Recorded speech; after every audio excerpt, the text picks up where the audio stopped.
the harvest.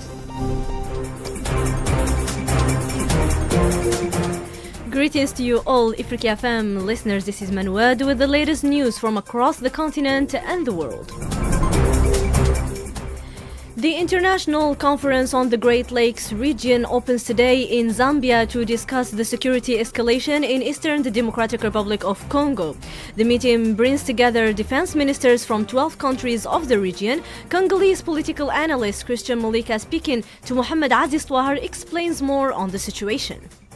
A conference will indeed be held from January 8 to 10 in Zambia, convened by the ICGLR, the International Conference on the Great Lakes region. It will bring together the ministers of defense, this being a ministerial level conference, as well as the chiefs of state of the various armed forces from ICGLR region. The discussions will centrally focus on the security situation in the Democratic Republic of Congo, and the meeting may also provide the ICGLR's perspective on the evolution of the conflict. It should be recalled that the ICGLR recently held a meeting in Kinshasa, during which a common position was adopted the aggression against Congo, notably in the absence of Rwanda. What remains to be seen is what position the defense ministers will take following the Kinshasa summit, and what levels this regional organization will have over the dynamics of the conflict, particularly in light of Rwanda's absence of outright rejection of the approach that originated in Kinshasa.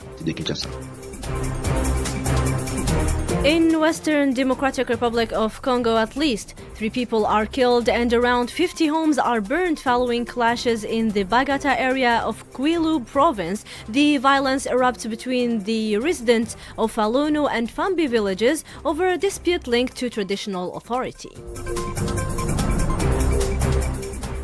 Turning now to Somalia, the Organization of Islamic Cooperation announces an extraordinary meeting of the Council of Foreign Ministers next Saturday at its headquarters in Jeddah. The meeting discusses rapidly unfolding and serious development in the Federal Republic of Somalia. Somalian Minister of the Public Works, Saeed Mohammed Mahmoud, shares more with Asma Boulawad. The European Union and the League of Arab States supported the Republic of Somalia during its economic recovery and helped strengthen security and stability in Somalia. And now we have begun to recover. Alhamdulillah.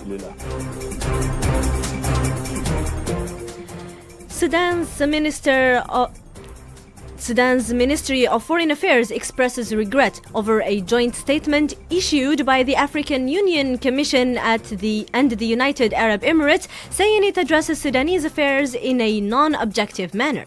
Khartoum rejects what it describes as an attempt to equate Sudanese government with the Rapid Support Forces militia, which it labels as terrorist. The International Organization for Migration announces that around 2,000 people are displaced in a single day from the village of Sarha in North Kordofan state in Sudan. The displacement follows intensified conflict in the country. Libyan Presidential Council President Mohammed al-Manfi endorses the National Charter for National Reconciliation in Tripoli in the presence of members of the Supreme Council for Peace and National Reconciliation and representatives of the diplomatic missions. Al-Manfi says the charter reflects a collective national will, stressing that stability in Libya can only be achieved through reconciliation and dialogue. Turning to the economic front, in the DRC, it integrates the Kamoa-Kakula copper smelter, the largest in Africa. The facility has an annual production capacity of 500,000 tons, strengthening the country's position as a major global copper production. Still in the DRC, in Virunga National Park in North Kivu announces the birth of a rare mountain gorilla twins earlier this month. The park official says the twins belong to Bagini family, the largest gorilla group in the park, marking a significant boost for conservation efforts aimed at protecting the endangered species.